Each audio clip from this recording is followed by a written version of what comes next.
Innal hamdalillah nahmaduhu wa nasta'inuhu wa nastaghfiruh wa na'udzu billahi min syururi anfusina wa min sayyiati a'malina may yahdihillahu fala mudilla lahu wa may yudlilhu falan tajida lahu waliyyan mursyida. Asyhadu an la ilaha illallah wahdahu la syarikalah wa asyhadu anna Muhammadan abduhu wa rasuluh la nabiyya wa la rasula ba'da. Ikhwati fillah, ma'asyiral hadirin wal hadirat, bapak-bapak, ibu-ibu, kaum muslimin dan muslimat. Mudah-mudahan kita semua adalah orang-orang yang selalu dibimbing dan diberikan petunjuk oleh Allah Subhanahu wa taala. Mari sama-sama kita awali kajian kita dengan mengucapkan puji dan syukur kepada Allah Subhanahu wa taala untuk semua nikmat yang tak pernah putus. Tidak ada satu detik pun hidup yang kita jalani kecuali pada saat itu pasti ada nikmat Allah yang menyertai kita, kapan dan dimanapun. Oleh karena itu bersyukurlah kepada Allah untuk nikmat itu semua. Nikmat iman, nikmat sehat. Dua hal yang membuat kita bisa hadir di rumah Allah yang mulia ini pada malam hari ini. Kita sehat dan kita punya semangat iman. Mungkin ada di antara saudara-saudara kita yang datang, tapi mungkin dia sakit. Atau mungkin ada hal-hal lain yang membuat dia tidak bisa hadir. Tapi alhamdulillah kita semua berada di rumah Allah ini. Mudah-mudahan kaki yang kita langkahkan bisa menghapus dosa dan pada saat yang sama bisa menambah kemuliaan kita di sisi Allah Subhanahu wa taala. Bersyukurlah karena Allah yang mengizinkan. Bersyukurlah, mudah-mudahan syukur kita membuat kita semakin sadar bahwa kita ini adalah orang-orang yang selalu membutuhkan Allah Subhanahu wa ta'ala. Mudah-mudahan syukur itu membuat nikmat Allah semakin bertambah dan membuat kita juga semakin dekat dengan yang memberikan nikmat. Sama-sama kita juga harus memperbanyak salawat dan salam untuk Rasulullah sallallahu alaihi wasallam, sosok figur yang dikirimkan oleh Allah Subhanahu wa ta'ala untuk menyampaikan risalatul Islam. Risalah itu sudah sempurna beliau sampaikan. Tidak ada lagi yang tersisa. Karena sudah sempurna itulah beliau diwafatkan oleh Allah. Oleh karena itu, mari kita buktikan cinta kita kepada beliau dengan mentaati risalah yang telah beliau sampaikan, dengan mengikuti sunnah-sunnah yang telah beliau ajarkan. Istiqamahlah berada di atas sunnah Rasul, maka insya Allah di akhirat kelak kita akan istiqamah ketika melewati sirat. Di akhirat nanti ada sirat, ada titian, ada jembatan. Bermacam-macam tipe orang yang akan melewati di atas jembatan itu. Ada yang mudah, ada yang setengah mudah, ada yang sulit, ada yang baru melangkah lalu jatuh ke dalam nerakanya Allah. Kalau mau istiqamah melewati jembatan itu tanpa hambatan, istiqamah pula lah berada di atas sunnah Rasulullah sallallahu alaihi wasallam. Mudah-mudahan semua kita insya Allah bisa mendapatkan syafaatnya. Dan orang-orang yang akan mendapatkan syafaat itu betapa beruntung dan betapa bahagianya. Untuk mendapatkan itu semua sekaranglah saat kita di dunia. Selagi umur masih diberikan oleh Allah Subhanahu wa ta'ala, kejar itu peluang untuk mendapatkan syafaat Nabi. Suatu hari yang sangat sulit. Yaumun asir alal kafirina ghairu yasir. Hari yang sangat sulit, tapi bagi orang-orang yang pembangkang, bagi orang-orang yang durhaka, bagi orang-orang yang kafir dan menolak syariat Allah, ajaran Rasulnya, tidaklah mudah. Mudah-mudahan kita dimudahkan oleh Allah. Mudah-mudahan kita juga senantiasa memperbanyak selawat itu untuk beliau agar sapaan itu bisa kita dapatkan. Mulia kita dengan berselawat itu. Ketika kita berselawat kepada Nabi kita sesungguhnya sedang menunjukkan bahwa kita ini adalah orang yang dermawan. Dan orang yang bakhil itu kata Rasul adalah orang yang kalau seandainya man dzukirtu indahu wa lam yusalli alayya. Orang yang kalau disebut nama saya dia tidak berselawat, tidak dibalasnya dengan selawat dan salam. Itulah orang yang bakhil, orang yang pelit. Ternyata soal pelit bukan hubungannya dengan harta. Harta barangkali lebih sulit karena ada yang berkurang dari kita. Memberi lalu berkurang jumlahnya. Sementara berselawat tidak ada yang kurang dari kita. Kita hanya meraih kemuliaan demi kemuliaan. Bahkan ketika kita berselawat kepada Nabi kita, sesungguhnya kita sedang bersama-sama dengan Allah dan para malaikatnya dalam berselawat itu. Kan dalam ayat kan dikatakan innallaha wa malaikatahu yusalluna 'alan nabi. Sesungguhnya Allah dan para malaikat-malaikatnya semua mereka berselawat kepada Nabi. Berarti yang pertama berselawat kepada Nabi siapa? Allah. Setelah Allah siapa? Malaikat. Setelah itu baru kita diajak. Baru kita diajak untuk berselawat. Ya ayyuhallazina amanu sallu alaihi. Hei orang-orang beriman, berselawat jugalah untuk dia. Jadi seolah-olah Allah mengatakan saya dengan malaikat-malaikat saya berselawat untuk Nabi itu. Mau tidak kalian bersama-sama dengan kami dalam berselawat itu? Itu dia artinya ya tadi seperti itu. Perintah untuk kita berselawat kepada Nabi kita datang ketika Allah dan para malaikatnya sudah berselawat. Mudah-mudahan semua kita selalu meraih kemuliaan demi kemuliaan dan sampai pada akhirnya di akhirat kelak benar-benar kita menjadi orang yang mulia. Amin, amin ya rabbal alamin. Ikhwati fillah, ma'asyiral hadirin wal hadirat rahimani Allah wa iyyakum. Tema kita pada malam hari ini adalah sesuai dengan yang diamanahkan kepada saya, berbicara tentang pentingnya menuntut ilmu syar'i.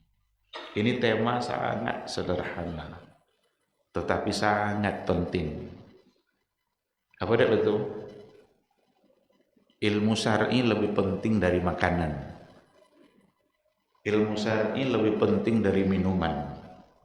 Seandainya kita tidak makan dan tidak minum, lalu mati, hanya kita putus dari kebahagiaan dunia.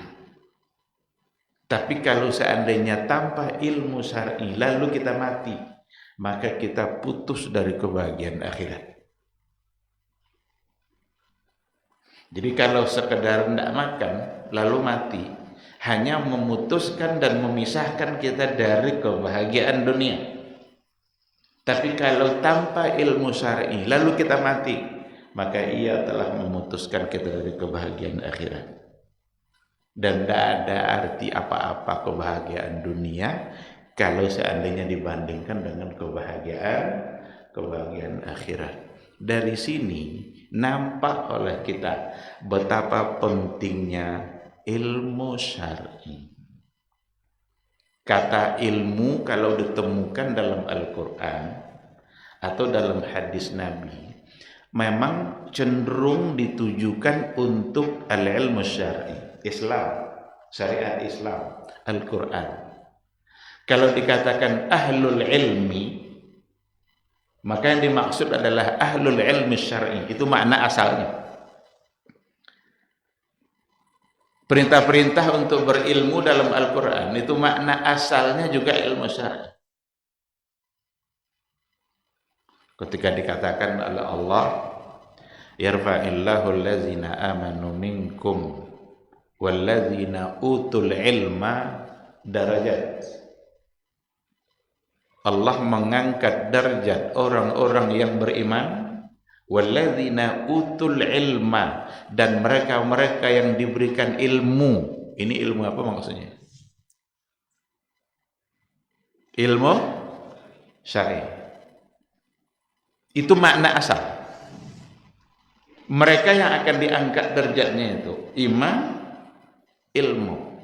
Utul ilma, mereka-mereka yang diberikan ilmu. Berarti kalau mereka yang diberikan ilmu, ada yang memberikan ilmu itu. Siapa yang memberikan ilmu untuk kita? Allah. Oleh karena itu kita selalu harus meminta ilmu itu dari Allah. Harus itu.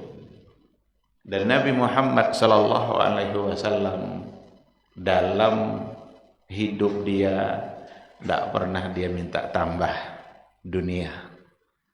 Tidak pernah dia meminta kepada Allah tambah harta. Satu-satunya yang pernah diminta tambah oleh Rasulullah sallallahu alaihi wasallam itu adalah ilmu. Maka apa doa? Rabbi zidni ilman. Wahai Rabbku, zidni ilma, tambah saya ilmu. Inilah yang diminta tambah oleh Nabi. Warzuqni fahma, beri pula saya rezeki pemahaman dari ilmu tadi. Ilmu lalu kemudian dipahami, beri rezeki. Berarti pemahaman agama rezeki. Maka jangan salah dalam memaknai rezeki. Ada orang mengeluh aja kerja dalam kehidupan, mengeluh aja, kurang sekenek buah sawit mengeluh. Itu yang terbayang rezeki itu ini. Seolah-olah rezeki sudah tidak ada kalau harta berkurang.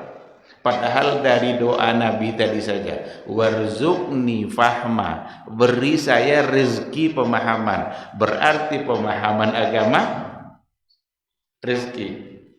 Iya enggak? Warzuqni, beri saya rezeki itu. Bahkan seandainya ada orang yang barangkali dunia ini tidak banyak di tangan, cik-cik cukup makan aja. Kok tambu lah sekalian.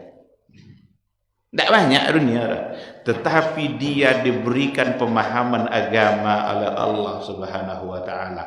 Jauh lebih berarti rezeki itu bagi dia untuk akhiratnya. Tapi kalau seandainya ada orang dibukakan oleh Allah pintu dunia dalam kehidupan dia, apa aja buka usaha sukses. Apa aja lah buka sukses. Tapi dia tidak punya pemahaman agama, tidak tahu dia bagaimana cara sholat, tidak tahu dia cara apa cara berwuduk. Kalau tidak bisa berwuduk harus tayamum, tidak tahu dia. Sehingga satu ketikanya sakit tidak bisa semayang ambil wuduk, tinggal semayang dia.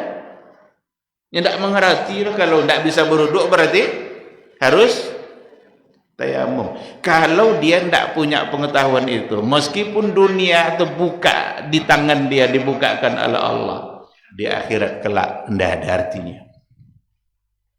Bukan itu yang menyelamatkan. Nah, oleh karena itu semakin terang bagi kita, semakin nampak bagi kita pentingnya untuk menuntut ilmu syar'i. Berarti itulah yang akan benar-benar membuat kita menjadi selamat. Itulah sebabnya tadi dikatakan pujian-pujian bagi orang yang berilmu. Kata ahlul ilmi yang ada pada hadis-hadis Nabi itu sesungguhnya yang dimaksud adalah al-ilmu syar'i. Sekarang dalam satu firman Allah, innama yakhshallaha min ibadihi al-ulama. Sesungguhnya yang akan takut kepada Allah itu adalah para ulama. Ulama berarti ahlul ilmi. Ika siapa mau kasih ahlul ilmi? Ahli fisika kah, ahli kimia kah, atau ahlul ilmi syar'i? Maka secara hukum asal al-ilmu dan ahlul ilmi dalam Quran dan hadis maksudnya adalah al-ilmu syar'i. Ini bukanlah bertujuan untuk mengatakan ilmu yang lain tidak penting. Penting, tapi bukan itu yang asasi. Bukan itu yang pertama yang harus kita dalami. Bukan itu yang pertama yang harus kita tanamkan pada anak-anak kita. Betapa banyak orang tua hari ini salah. Kalau mantau anak sekolah, jadi sekolah, bapu caro bisa ikut olimpiade fisika. So. Kalau mau antara anak sekolah, antara anak dulu yang akan dibina ilmu syar'inya, akidahnya, imannya, ibadahnya. Kalau itu sudah dia kuasai, mau jadi apa aja silakan. Mau jadi apa saja silakan. Padahal kalau kita lihat ayat-ayat sebelum innama yakhshallaha min ibadihi ulama, itu Allah bicara tentang alam, falak, langit, gunung. Itu yang diceritakan oleh Allah. Tetapi dikatakan innama yakhshallaha min ibadihi ulama. Yang hanya bisa takut kepada Allah adalah ulama, orang-orang yang mengerti dengan kedudukan Allah Subhanahu wa ta'ala. Bapak lo akan takut kalau Ta'ala, kalau tidak tahu itu Allah. Sehebat apapun ahli kimia, kalau tidak kenal dengan Allah, tidak akan takut dia sama Allah Subhanahu wa ta'ala. Justru ilmuwan-ilmuwan, kalau seandainya tidak beriman kepada Allah, yang terjadi adalah kesombongan intelektual. Nah, kata orang sekarang, kesombongan intelektual. Angkuh dia, sombong dia dengan ilmu yang dia punya. Kenapa demikian? Tidak kenal sama Allah. Maka yang akan takut kepada Allah itu orang-orang yang benar-benar kenal dengan Allah. Tahu dia kalau Allah itu qadir, Allah itu qahir, Allah itu qadir, Allah itu yarzuqu man yasha. Kalau itu yang dia kenal, berarti dia bisa takut kepada Allah Subhanahu wa ta'ala. Oleh karena itu ikhwati fillah, sama-sama kita tanamkan dalam hati kita.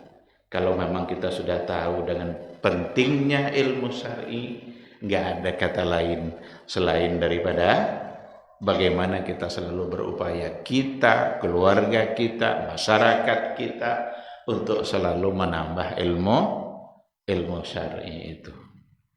Dari mana kita tahu pentingnya? Ada beberapa catatan penting dalam persoalan ini, beberapa hal penting agar kita tahu keutamaan itu dari mana kita lihat. Satu, bahwa menuntut ilmu syar'i itu bukti syukurnya kita kepada Allah. Apa kata Allah dalam Al-Quran?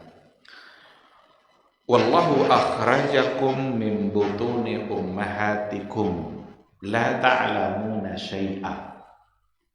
Allah lah yang telah mengeluarkan kalian dari perut ibu kalian. Jadi yang mengalun awak dari pawi ama awak ndak bidan lah. Bidan dua silah menemu lah kalu ya gitu. Akhrajakum min butuni ummahatukum. Dialah Allah yang telah mengeluarkan kalian, berarti melahirkan kalian dari perut ibu kalian. La ta'lamuna syai'a. Kalian tak tahu apapun dalam keadaan lahir itu. Tidak ada ilmu askene ya. Tidak ada satu pengetahuan pun pada kita. Padahal ketika kita lahir, dalam ilmu Allah untuk kita sudah lengkap. Umur kita berapa, jatah rezeki kita berapa, kapan dia akan menikah, kalau nikah berapa dia punya anak, kalau dia punya anak berapa umurnya, siapa yang sampai dewasa, siapa yang mati ketika lahir, ada semua dalam ilmu Allah. Tapi manusia la ta'lamuna syai'a. Tidak ada satu pun ilmu yang kita ketahui. Begitu para mufassir menafsirkan ayat tadi. Tapi ujung ayat itu dikatakan wa ja'ala lakumus sam'a wal absara wal af'idah. Meskipun kita lahir tanpa tahu apa-apa, meskipun kita lahir tanpa ilmu sedikit pun, wa ja'ala lakumus sam'a wal absara wal af'idah. Allah telah jadikan untuk kita ketika dilahirkan itu as-sam'a wal absara wal af'idah. Pendengaran, penglihatan, hati, telinga, mata, hati. La'allakum tashkurun. Mudah-mudahan kalian bersyukur. Lahir tanpa ilmu, tidak tentu ada cara sholat, jangan cara sholat, cara berjalan tidak pandai. Saat kita lahir tanpa ilmu, tapi Allah jadikan 3 hal: telinga, mata, hati, untuk mendengar, untuk melihat, untuk berfikir dan memahami. Afidah, fuad. La'allakum tashkurun. Semoga kalian bersyukur. Apa makna la'allakum tashkurun di sini? Kapan kita akan disebut sebagai seorang yang bersyukur? Kita akan menjadi orang yang bersyukur ketika yang 3 tadi ini kita jadikan sebagai wasilah untuk mendapatkan ilmu, karena memang kita lahir tanpa ilmu. Paham? Lahir tanpa ilmu, Allah ciptakan telinga, mata, hati, la'allakum tashkurun. Mudah-mudahan kalian bersyukur. Berarti bukti syukur kita ketika kita gunakan yang 3 ini untuk mendapatkan ilmu. Dan lagi-lagi ilmu di sini yang pertama sekali, al-ilmu syar'i. Ilmu terkait dengan Allah dan Rasulnya.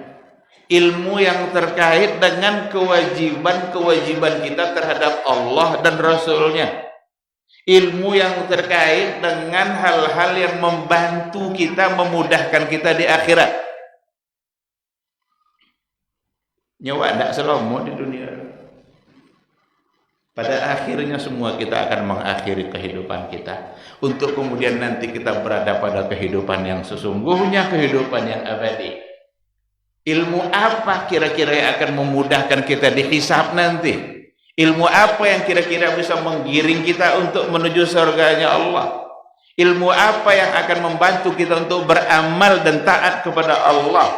La'allakum tashkurun. Orang yang bersyukur kalau yang 3 ini dia gunakan untuk mendapatkan itu.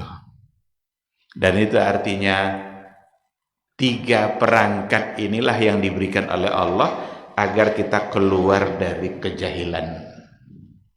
Ada telinga untuk mendengarkan al-awamir wan nawahi, mendengarkan perintah-perintah Allah, larangan-larangan Allah. Diberikan pula mata oleh Allah agar kita bisa melihat, dan apa yang kita lihat itu bisa membantu iman. Maka ilmu itu bisa kita dapatkan dari apa yang kita dengar, atau dari apa yang kita lihat, ataupun dari apa yang kita pahami. Fuad, untuk memahami. Kan lahum qulubun la yafqahuna biha. Nanti orang yang tidak memahami yang 3 ini, kalau tidak digunon, tidak nanti berarti tidak bersyukur, berarti jahannam. Dalam Al-Quran Allah juga bilang gitu. Walaqad zara'na li jahannam katsiran minal jinni wal ins. Kami jadikan, kami sediakan banyak neraka itu nanti kami sediakan untuk banyak manusia. Siapa manusianya? Lahum qulubun la yafqahuna biha. Mereka punya hati tapi tidak pernah digunakannya untuk memahami. Walahum adhanun, mereka punya telinga tapi la yasma'una biha, tidak digunakannya untuk mendengar. Walahum a'yunun la yubsiruna biha, mereka juga punya mata. Yang tiga tadi tidak kikir tuh. Yang ada pada ayat kos, yang tiga tadi tidak. Kulub sama, a'yun sama. Lahum a'yun kemudian baru sama. Walau jadi lahum qulubun la yafqahuna biha. Walahum a'yunun la yubsiruna biha. Walahum adhanun la yasma'una biha. Tiga-tiga ini ternyata menjadi penyebab kebanyakan orang masuk neraka. Ulaika kal an'am bal hum adall. Kalau yang tiga itu tidak digunakan untuk mendapatkan pengetahuan agama. Ulaika kal an'am, mereka sama seperti hewan ternak. Balhum adal, bahkan bisa lebih parah sesatnya. Hewan tidak baik kewajiban Allah Ta'ala. Hewan tidak dibaik aturan-aturan halal haram. Pucuk ubi orang pucuk ubinya, jadi kambing halal saudara. Tapi ketika manusia tidak tahu halal dan haram, tidak menggunakan yang tiga tadi untuk menentukan mana yang halal, mana yang haram, ulaika kal an'am, mereka seperti binatang ternak. Balhum adall, bahkan bisa saja lebih sesat lagi. Oleh karena itu, menuntut ilmu syar'i dengan menggunakan yang tiga tadi itu bukti bahwa kita bersyukur kepada Allah Subhanahu wa taala. Dan ilmu itu akan kita dapatkan mungkin dari yang kita dengar, atau mungkin dari yang kita lihat, dan yang dari kita pahami, atau dari yang kita baca lalu kita pahami. Maka ada seorang khalifah, Muqatil ibn Sulaiman. Bukan, Muqatil itu ulamanya. Ada seorang khalifah yang minta nasihat kepada Muqatil ibn Sulaiman. Pada saat khalifah tadi diangkat, pada saat dia dilantik. Jadi orang dulu ya kalau dilantik jadi pejabat, ulama, dia minta nasihat. Dipanggillah Muqatil bin Sulaiman. Apa kata khalifah? Ya Muqatil, wahai Muqatil, tolong beri saya nasihat.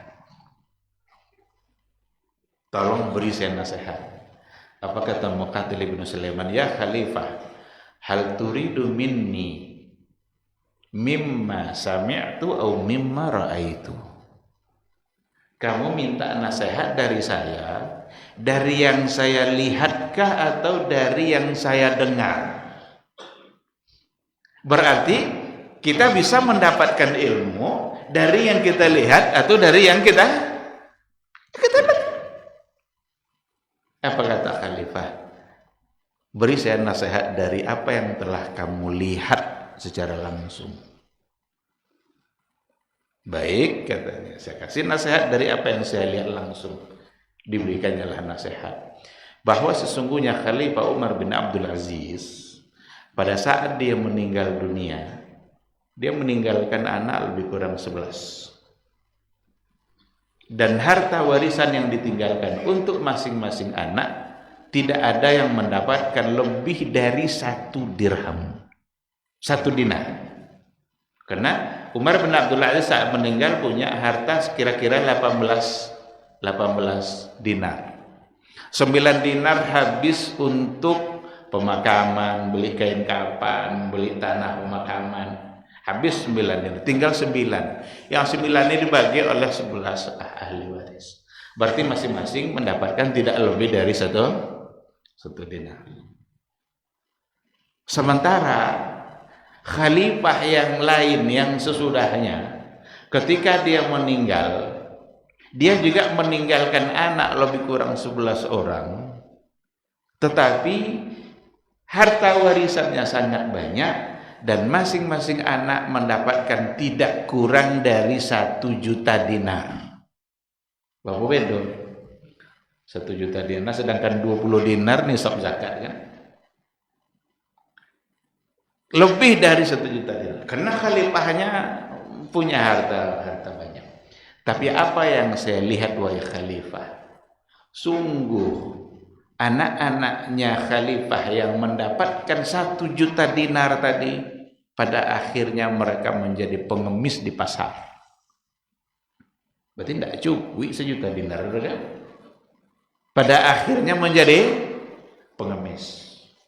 Tetapi anaknya Umar bin Abdul Aziz yang mendapat kurang dari 1 dinar, saya melihat secara langsung bahwa anaknya Umar bin Abdul Aziz setiap kali dia suka berinfak, bersedekah, bahkan menyediakan makanan-makanan untuk fakir miskin, bahkan kalau seandainya ada jihad fisabilillah, dia yang menyumbangkan kuda-kuda untuk berperang dari harta yang kurang dari 1 dinar. Itu yang nampak langsung. Apa rahasianya katanya? Ternyata Umar bin Abdul Aziz ketika ditanya oleh seseorang, apa yang kamu tinggalkan untuk anakmu pada saat kamu meninggal? Kamu tidak punya harta, sementara kamu khalifah. Apa jawaban Umar bin Abdul Aziz? Taraktuhum ala taqwallah. Saya tinggalkan mereka di atas ketakwaan kepada Allah. In kanu salihin. Seandainya anak-anak saya adalah orang-orang yang soleh, wallahu yatawallas salihin, Allah menjamin hidup orang-orang yang soleh. Wa in kanu ala ghairi dzalik, tapi seandainya ternyata anak saya bukan anak-anak yang soleh, la uridu an u'inahum ala ma'asillah, saya tidak ingin punya andil dalam membantu mereka untuk bermaksiat dengan Allah dengan harta yang saya tinggalkan. Itu rahasia. Ini pelajaran yang didapat dari apa yang dilihat langsung oleh Muqatil ibn Sulaiman, salah seorang ulama tafsir yang sangat terkenal pada masa dahulu. Berarti ini ilmu yang bisa kita dapatkan dari yang dilihat langsung oleh Muqatil ibn Sulaiman. Karena ditinggalkannya di atas ketakwaan, dan ini wasiat penting bagi para ayah, bagi para ibu, bagi para orang tua. Apa yang harus kita tinggalkan untuk anak-anak kita saat kita wafat? Takwa. Lah tinggi tingkat ketakwaannya Abu Tinggen kebun sawit. Tapi kalau tanpa ketakwaan, lalu ayahnya wafat dengan ratusan hektar kebun sawit, babanta-banta anak, tak terkadang dia ayah karena azab dalam kubur tanah. Tapi kalau dia punya iman, punya ketakwaan, walaupun sedikit, tak lebih 1 dinar, anaknya Umar bin Abdul Aziz. Tapi saya tengok dia setiap saat suka bersedekah, suka berinfak. Sementara yang mendapatkan 1 juta dinar, pada akhirnya mereka menjadi pengemis di pasar. Dan salah satu dari untuk mendapatkan ketakwaan itu tentu saja adalah ilmu. Maka sangat penting bagi kita al-ilmu syar'i. Ini poin yang pertama. Azan atau sudah? Tuh, enggak sudah gini kan? Ada baik. Berarti kita dengar dulu suara azan, nanti insyaallah kita sambung.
Bismillahirrahmanirrahim. Alhamdulillah wassalatu wassalamu ala Rasulillah wa ala alihi wa sahbihi wa mawala. Ikhwati fillah, ma'asyiral hadirin wal hadirat, rahimani Allah wa iyyakum. Satu poin yang sudah kita ambil tadi, bahwa sesungguhnya menuntut ilmu syar'i itu adalah bukti bahwa kita bersyukur kepada Allah. Orang-orang yang tidak mau menuntut ilmu, orang-orang yang tidak mau menggunakan mata dan telinganya untuk mendapatkan ilmu syar'i, berarti orang-orang yang tidak bersyukur kepada Allah. Pada akhirnya nanti di akhirat kelak dia akan masuk ke dalam neraka yang sudah disediakan oleh Allah. Yang kedua, menuntut ilmu syar'i itu cara cepat menuju surga. cara cepat menuju surga. Bukankah surga itu semua kita berharap? Bukankah semua kita itu selalu harapan untuk mendapatkan surga Allah? Cara cepat masuk surga menuntut ilmu. Apa kata Rasul dalam hadisnya? Man salaka tariqan yaltamisu fihi ilman sahalallahu lahu bihi tariqan ilal jannah. Barang siapa yang menempuh satu jalan, tujuannya untuk mendapatkan ilmu, sahalallahu lahu bihi tariqan ilal jannah, Allah akan mudahkan baginya jalan menuju surga. Kalau tadi kita dari rumah berangkat ke masjid ini, memang tujuan kita mendapatkan ilmu, insya Allah ini cara cepat untuk mendapatkan surga Allah. Nabi kita yang mengatakannya. Kalau jalan menuju itu kan harus sampai ke majelis ilmu, kan? Belum sampai saja kita ke majelis ilmu itu sudah dijanjikan oleh Allah dan Rasulnya akan didekatkan kepada surga. Kalau sudah sampai ke majelis ilmu itu sendiri kata Rasul, itu sesungguhnya adalah taman surga. Jadi Rasul bilang di hadapan para sahabatnya, wahai sahabat-sahabatku, seandainya kalian lewat di taman-taman surga, kok lebih bisa singgah-singgahnya. Ada sahabat yang bertanya, apa taman surga itu ya Rasulullah? Apa taman surga yang kamu maksud itu wahai Rasul? Apa jawaban Nabi? Hilakul dzikri. Halaka zikir. Iku halaka zikir artinya halakah ilmu. Karena ilmu itu yang mengingatkan kita kepada Allah.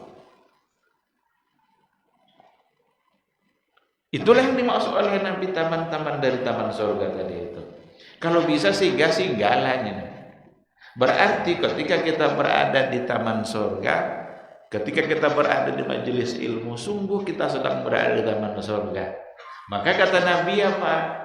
Orang-orang yang berkumpul, yatadarasuna al-Quran wa yatadzakaruna, mereka saling mengingatkan, mereka mempelajari Al-Quran, mereka berbicara tentang ayat-ayat Allah, mereka menambah ilmu syar'i. Apa yang akan didapatkan? Nazalat alaihimus sakinah. Turun untuk mereka sakinah, ketenangan hati. Wa ghasyiyatuhumur rahmah, mereka diliputi oleh rahmat dan kasih sayang Allah. Wa sallat alaihimul malaika, para malaikat mendoakan kebaikan-kebaikan untuk mereka. Alah tiga kan? Yang keempat apa kata Rasul? Wa dzakarahumullahu fi man indah. Allah sebut-sebut dan Allah bangga-banggakan mereka yang ada di majelis ilmu itu di hadapan makhluknya di atas langit sana. Turun ketenangan hati, diliputi oleh rasa kasih sayang, mendapatkan doa-doa baik dari para malaikat. Kalau malaikat berdoa makbul, Pak. Makbul, Bu. Tidak ada dosa malaikat. Awak itu banyak dosanya. Tapi malaikat Allah yaf'aluna ma yu'marun. Sifat malaikat itu yaf'aluna ma yu'marun. Mereka selalu mengerjakan apapun yang diperintahkan oleh Allah. Taat mereka. Maka doa mereka makbul. Mereka lah yang mendoakan kita di majelis ilmu. Ini kita yang ada sekarang ini berdasarkan kepada hadis Nabi, berarti akan didoakan kebaikan itu untuk kita oleh para malaikat. Wa dzakarahumullahu fi man indah. Allah bangga-banggakan mereka di hadapan makhluknya di atas langit sana. Wajar, pantas disebut sebagai taman surga. Karena yang kita dapatkan semuanya adalah sesuatu yang menguntungkan kita. Jadi tidak ada ruginya kalau kita sering-sering berada pada majelis ilmu. Justru yang kita jauhi itu adalah majelis-majelis yang membuat kita lalai dan jauh dari Allah. Majelis seperti itu tidak perlu untuk didekati. Perkumpulan yang di dalamnya isinya adalah kemaksiatan. Tidak perlu kita dekat-dekat. Itu bukan zaman surga, itu taman neraka. Karena isinya kemaksiatan demi kemaksiatan. Orang sekarang macam-macam. Ingin mencari ketenangan jiwa, dicari dengan cara yang salah. Jadi tampai-tampai hiburan. Yang di dalamnya ada berbagai macam bentuk maksiat. Tenangkah jiwanya keluar dari itu? Enggak. Kalau ingin mendapatkan ketenangan jiwa, cari dengan cara yang diajarkan oleh Rasul kita.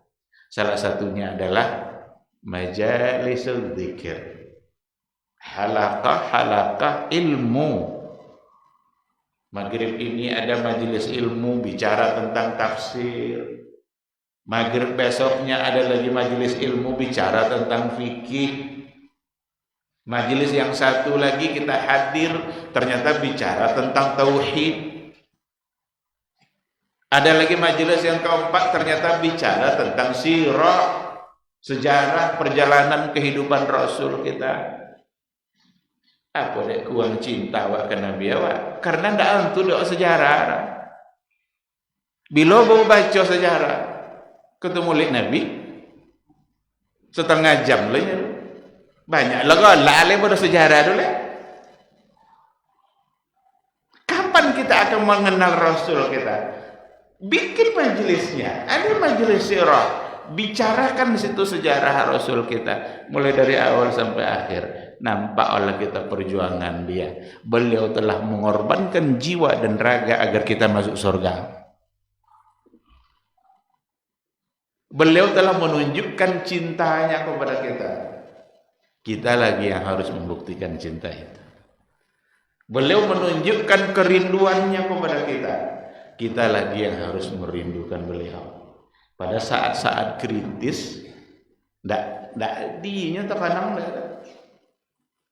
Yang diingatnya apa? Yang diingatnya kita. Saat kritis, saat menjelang kematian.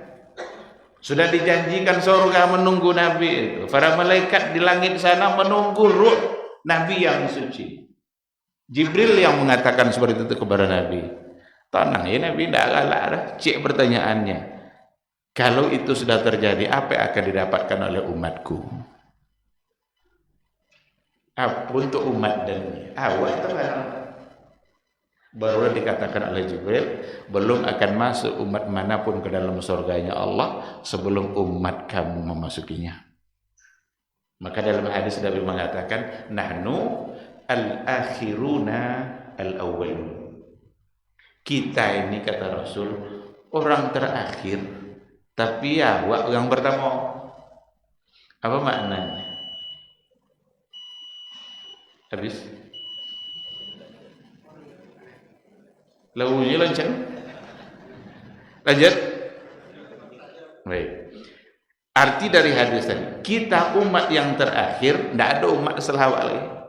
Nabi Muhammad Nabi terakhir, Al-Quran sebagai kitab terakhir, kita sebagai umat terakhir yang hidup di muka bumi Allah. Setelah itu kiamat. Tapi kita yang pertama. Apa makna pertama itu? Kita yang akan pertama memasuki surganya Allah Subhanahu wa ta'ala. Belum akan masuk umat manapun kecuali umat Nabi Muhammad sudah memasukinya. Kalau ingin memasuki surganya Allah di akhirat kelak, dahuluilah masuk ke dalam surga Allah di dunia. Wah, di dunia neraka Allah aja wak kajau itu di akhirat. Nah itu wak cek. Kalau ingin mendapatkan surga Allah di akhirat, masuk dulu ke dalam surga Allah di dunia.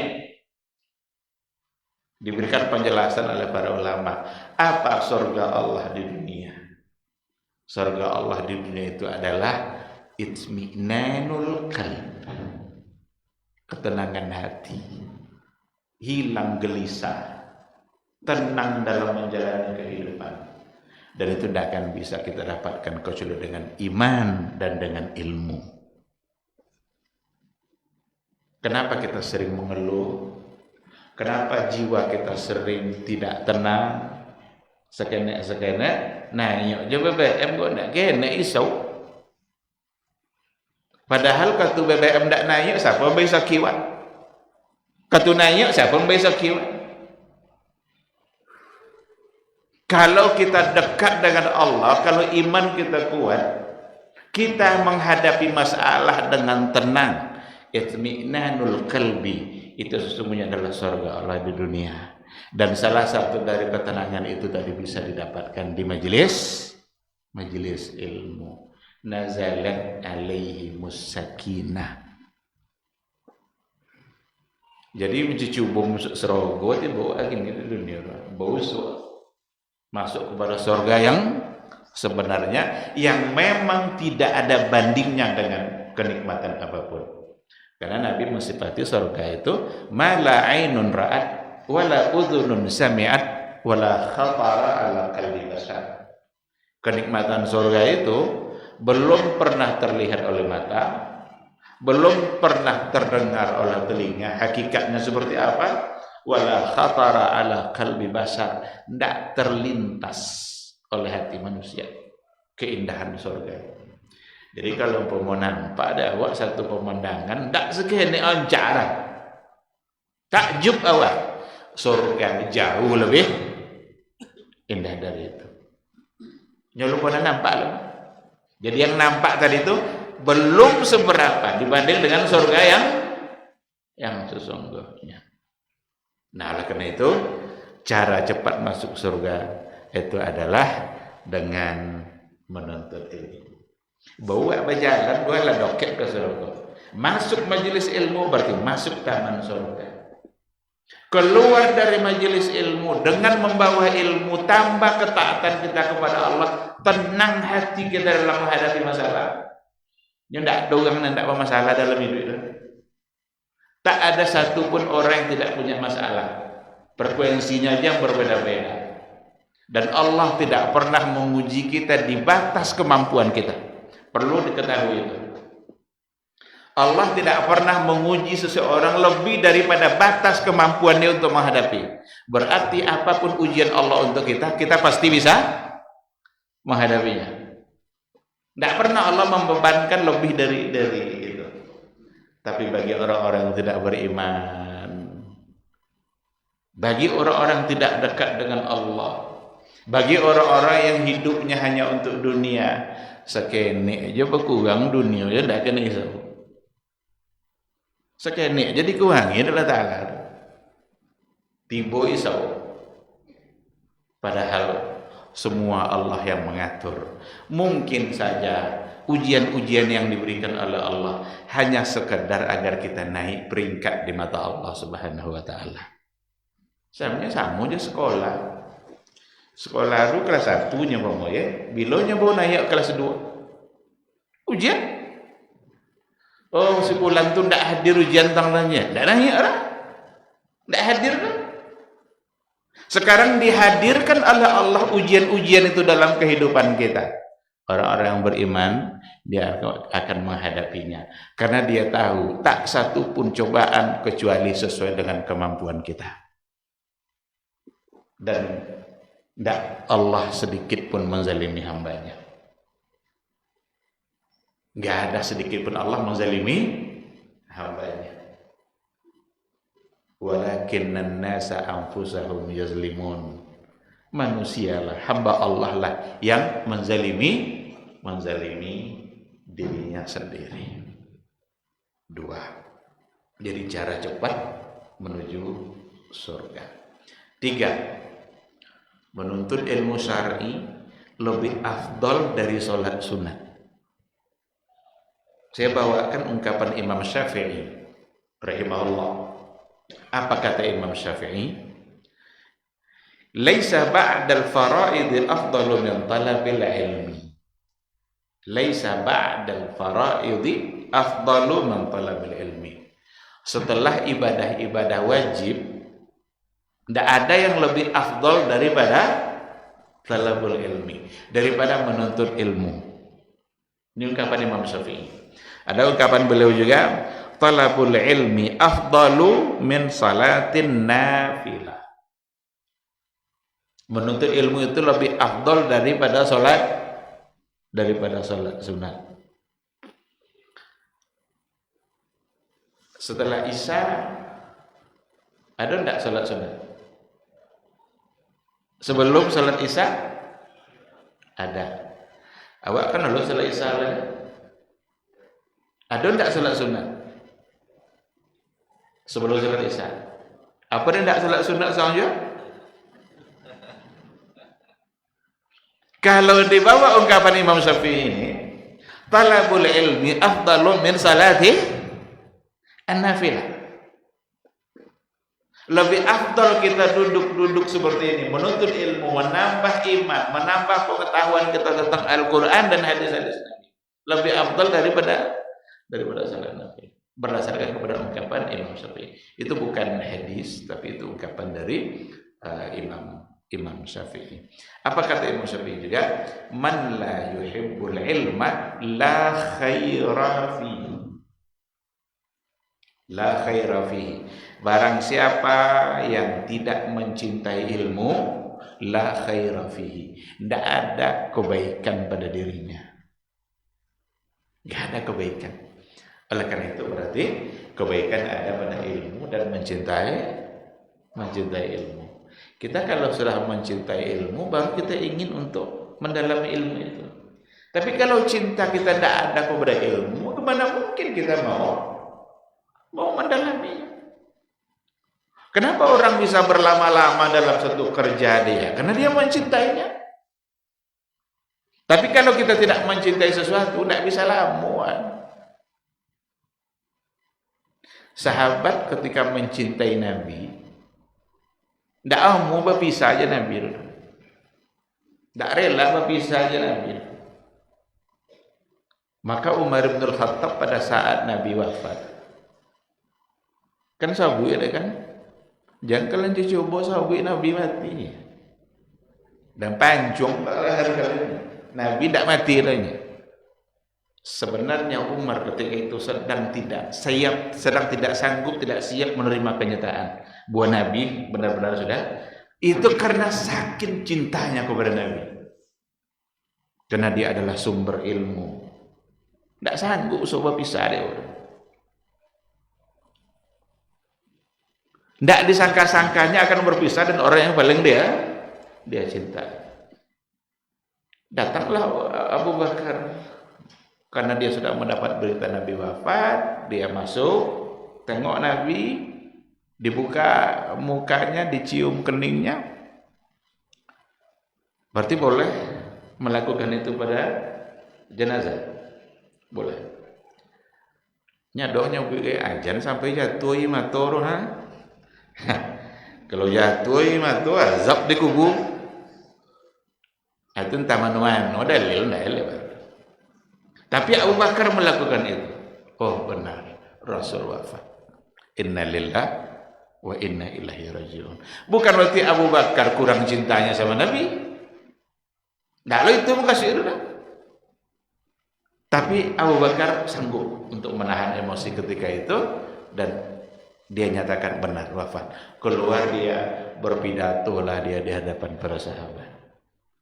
Ya ma'syarul muslimin, man kana ya'budu Muhammadan fa inna Muhammadan qad mat. Wa man kana ya'budu Allah fa inna Allah hayyun la yamut. Siapa yang menyembah Muhammad, Muhammad sungguh telah wafat. Tapi barang siapa yang menyembah Allah, Allah hidup selama-lamanya dan tidak akan wafat. Dibacalah ayat oleh Abu Bakar, wa ma Muhammadun illa rasulun qad khalat min qablihi rusul afa immata au qutila. Ketika didengar oleh Umar, afa immata au qutila, apakah jika dia nanti atau dia telah mati, berarti ada saatnya Nabi akan mati. Umar pingsan, lalu kemudian sadar kembali. Apa kata Umar? Seolah-olah saya tak pernah membaca ayat ini. Dan ketika itulah baru dia meyakini bahwa Rasul memang sudah wafat. Ketika mendengarkan ayat itu isyarat bahwa saatnya nanti Nabi akan wafat. Nah, begitulah dia mencintai ilmu, mencintai sumber ilmu agar ilmu menjadi berkah. Orang-orang yang tidak cinta ilmu la khaira fi, tidak ada kebaikan yang bisa diambil dari dia, karena dia tidak mencintai kebaikan itu sendiri. Ikhwati fillah, itu poin yang ketiga. Yang keempat, atau cukup? Ini ada tanya jawab nanti ya. Terakhir saya ambil poin yang keempat. Yang keempat, sumber segala kebaikan adalah ilmu. Sumber segala kebaikan itu ilmu. Saya ingin sampaikan apa yang diungkapkan oleh Muaz ibnu Jabal. Muaz ibnu Jabal adalah salah seorang dari sahabat Rasulullah Sallallahu Alaihi Wasallam. Beliau pernah menjadi duta dakwah Nabi ke wilayah Yaman. Jadi Muaz orang yang sangat dekat dengan Nabi.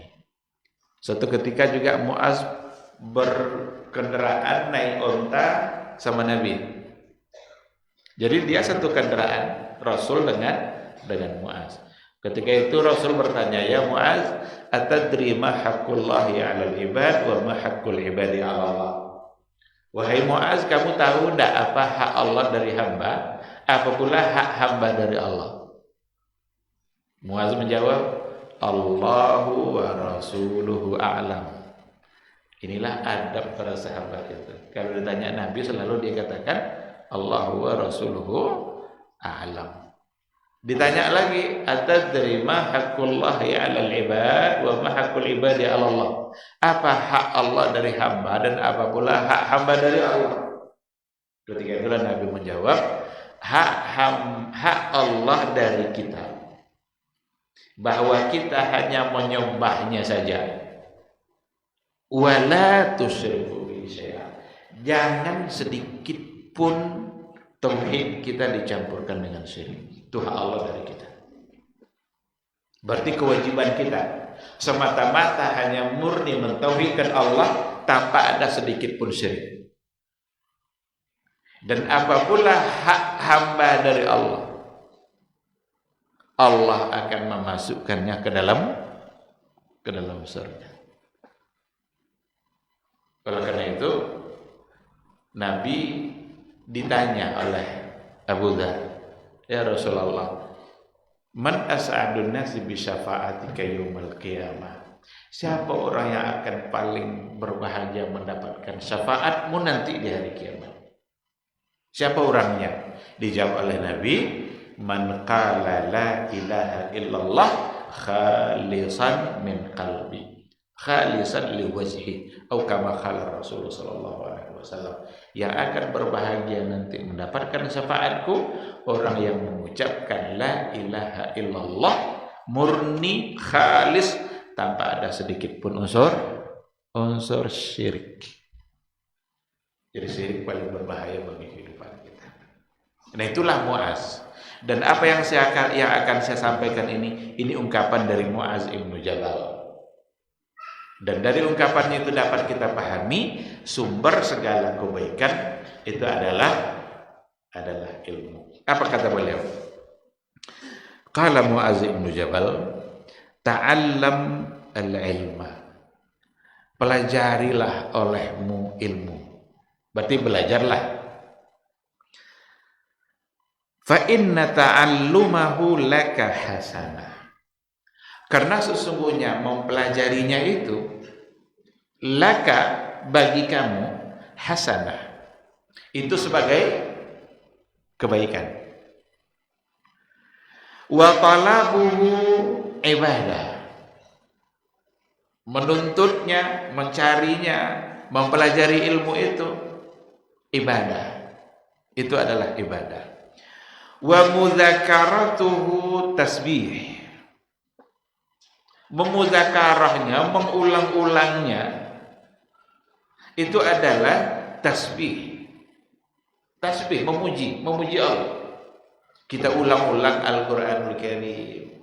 Kita ulang-ulang ilmu yang sudah kita dapatkan. Berarti sama dengan tasbih. Wal bahsu anhu jihad.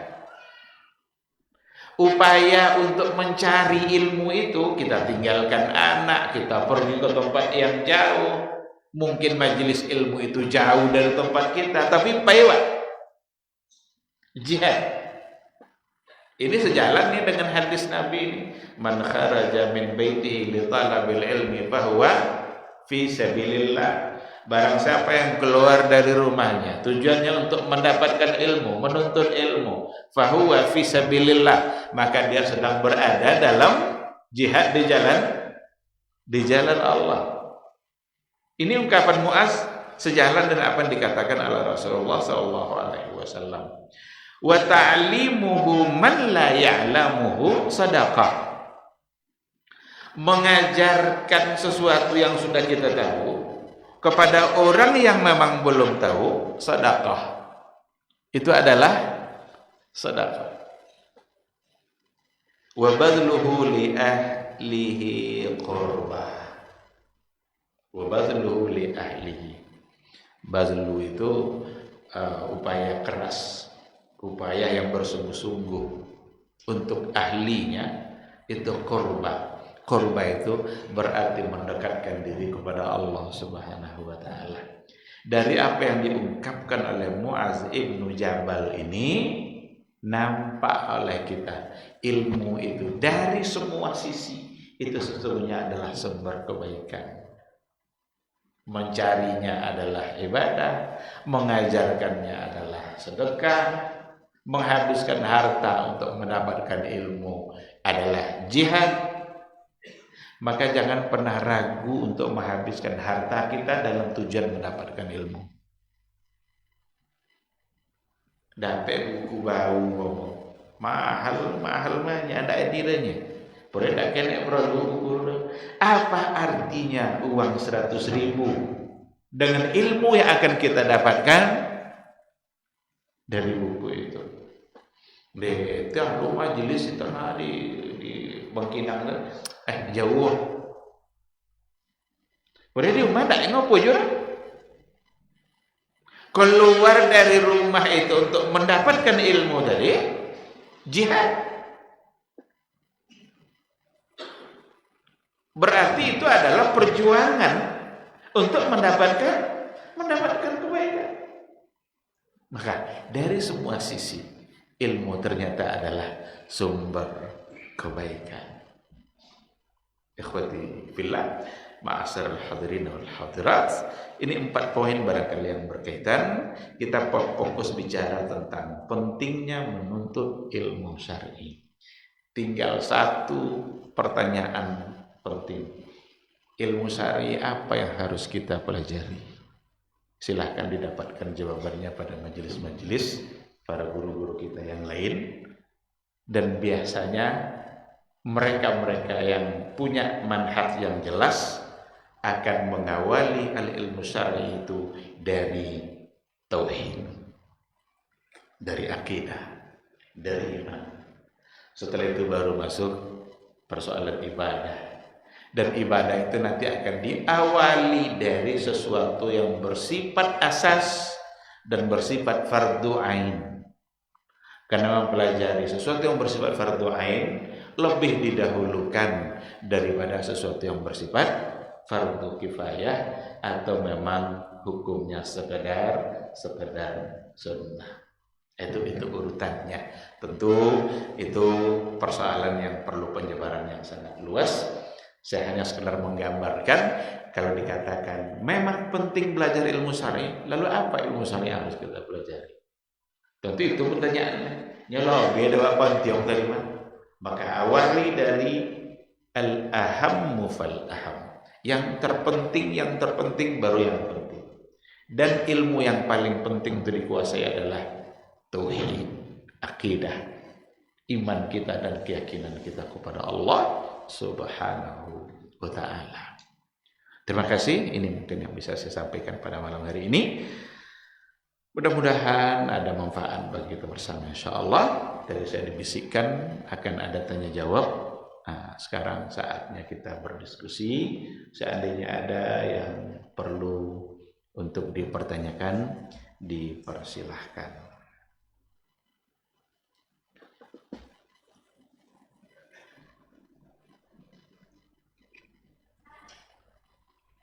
Silakan. Assalamualaikum.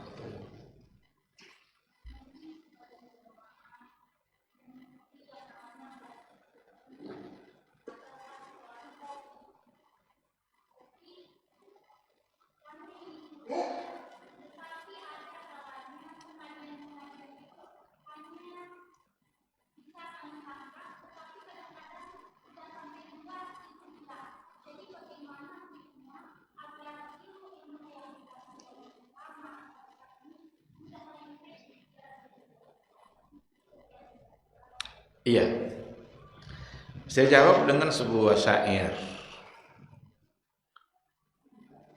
Penyair Arab bilang begini, al-ilmu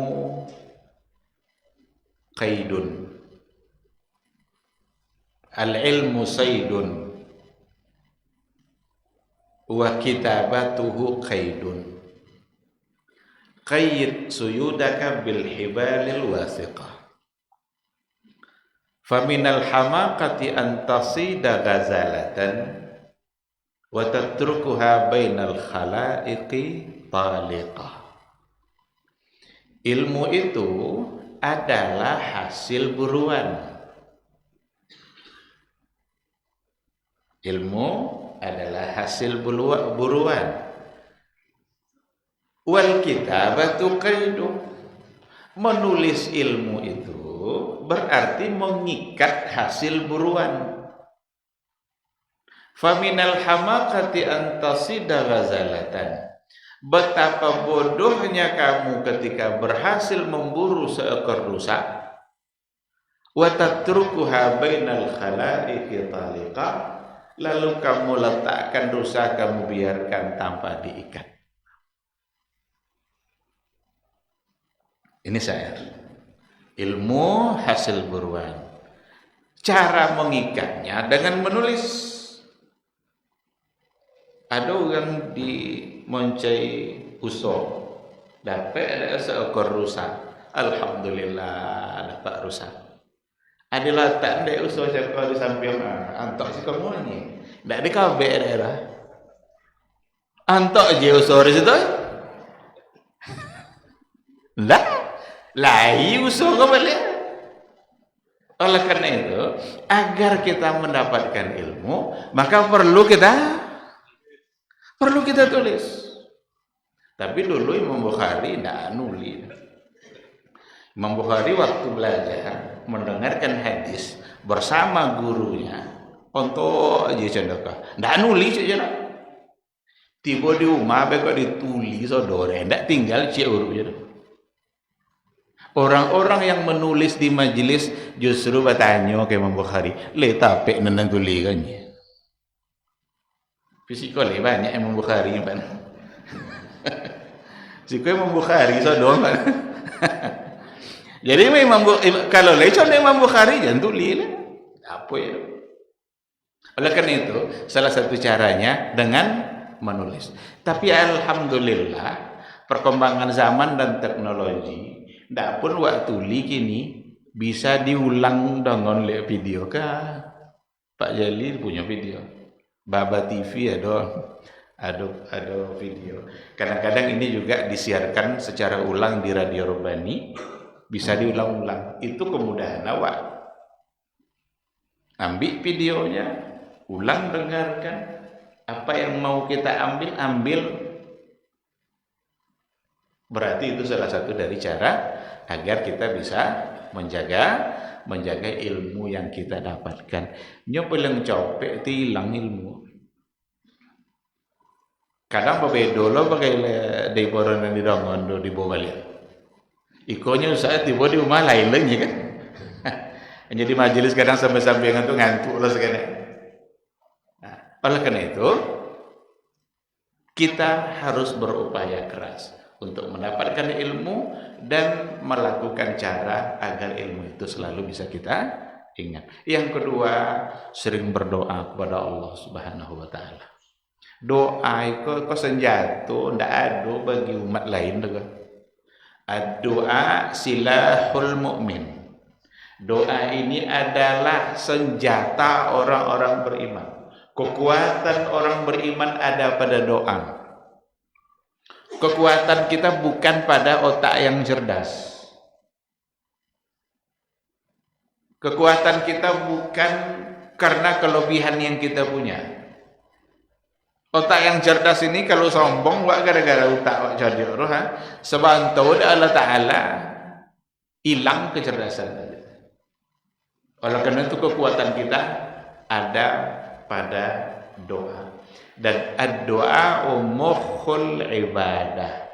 Doa ini adalah otaknya ibadah kita. Intisari dari ibadah. Jadi kita melakukan apa yang harus kita lakukan, kemudian berdoa kepada Allah Subhanahu wa ta'ala.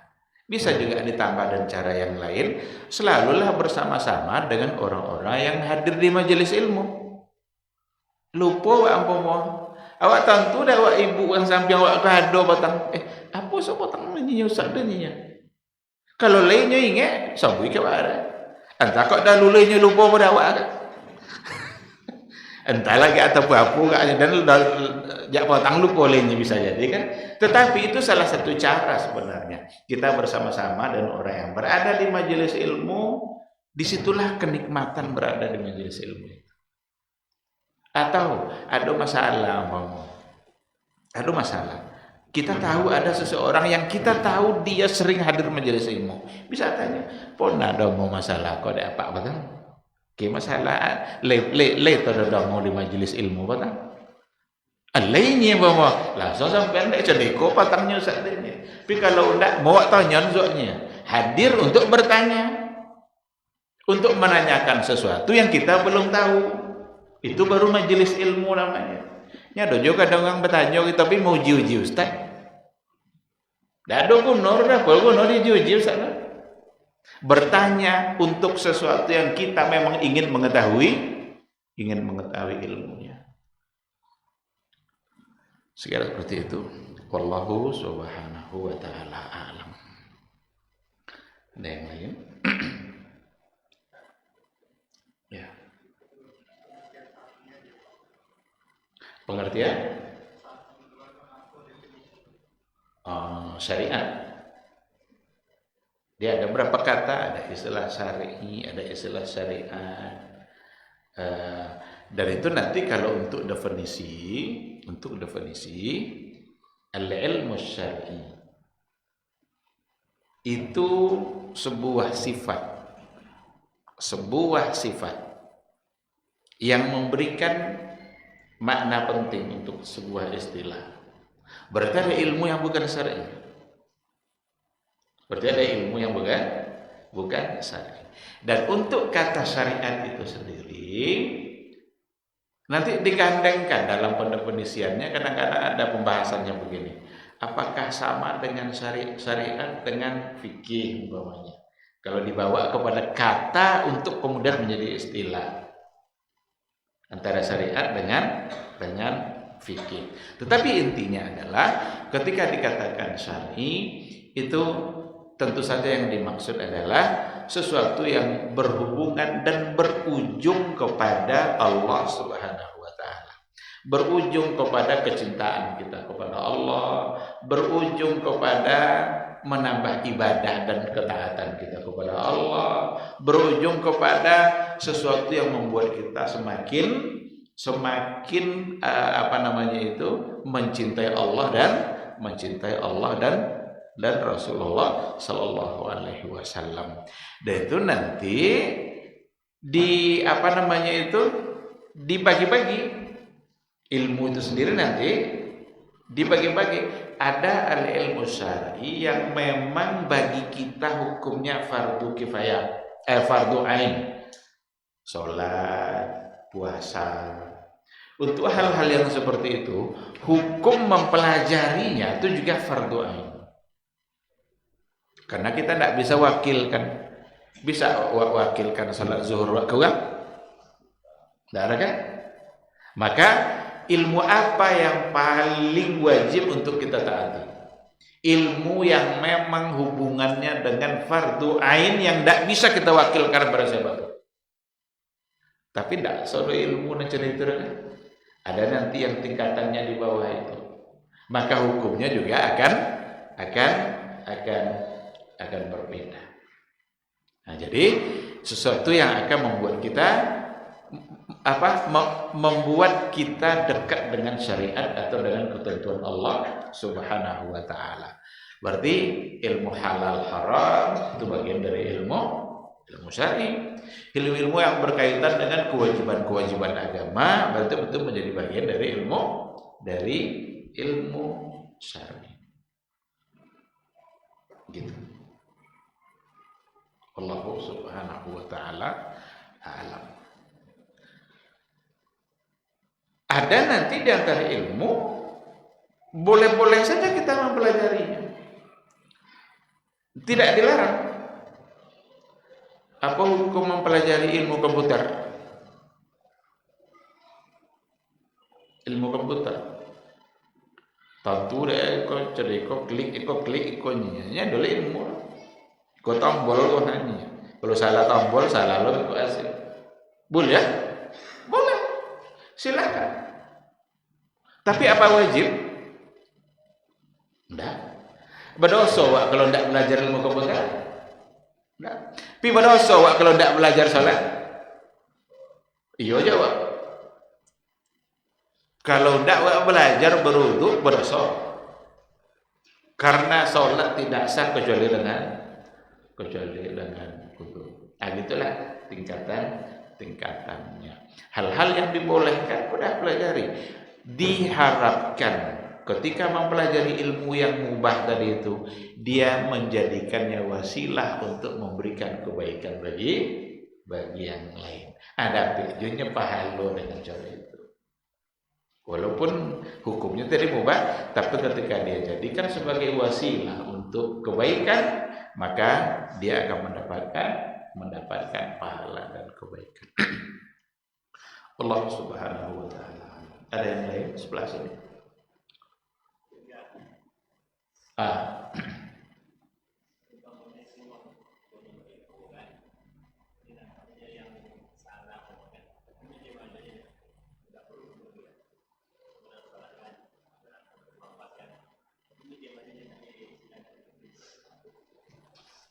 Iya. Kita dalam kehidupan ini dianjurkan untuk saling menasehati, saling mengingatkan. Itulah gunanya kita menjalin ukhuwah. Ukhuwah itu tujuannya agar kita saling mengingatkan. Tidak boleh disama-sama. Ketika ada orang-orang lain yang ternyata dia berada dalam kekeliruannya, kita yang mengetahui berarti ada amanah yang harus kita laksanakan. Nah, cuma memang dalam prakteknya kadang-kadang ada kondisi-kondisi di mana kita sulit untuk mengingatkan. Apalagi kalau yang mau diingatkan itu orang yang mungkin lebih tua dari kita, atau mungkin bagian dari keluarga kita, atau orang yang posisinya mungkin lebih ini, dan akhirnya dia tidak mengingatkan. Ya mudah-mudahan Allah memaafkannya. Tetapi kita dituntut memang kalau seandainya umpama ada orang sholat, awak sholat semenya, inya masbuk, awak adalah salam karena imam sudah salam, inya tinggi serakaat atau tokaknya seharusnya. Karena dia tidak punya ilmu, salam dia sama imam. Awak sampingnya ingatkan. Mungkin karena dia tidak tahu, atau mungkin karena dia lupa. Nah, berarti kita yang ada di sampingnya, ketika kita melihat seperti itu, memang sebenarnya itu pintu kebaikan yang selalu dibuka oleh Allah untuk kita dalam menasehatinya. Ingat kan, kamu tadi 3 rakaat, sementara sholat isya itu 4 rakaat, berarti ada satu yang tertinggal. Tambah satu. Ajarkan, berikan dia pengetahuan atau ingatkan yang mungkin saja dia dalam keadaan lupa. Kan bisa aja lupanya kan, tiba-tiba salam imam salam karena dia dalam keadaan lupa. Nah, maka sebisa mungkin kita perlu untuk mengingatkannya, dan itulah guna kita bersama-sama dalam dalam beragama, menjalani kehidupan. Tujuannya salah satunya memang adalah untuk saling mengingatkan. Allah Subhanahu wa taala alam.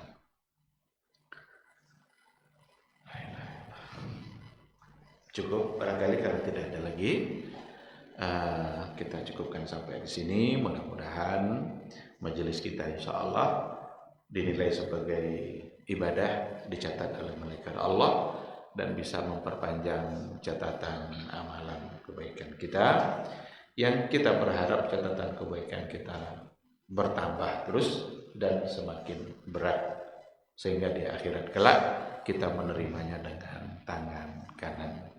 Amin amin ya rabbal alamin. Subhanakallahumma wa bihamdika asyhadu an la ilaha illa anta astaghfiruka wa atubu ilaik. Wassalamualaikum warahmatullahi wabarakatuh.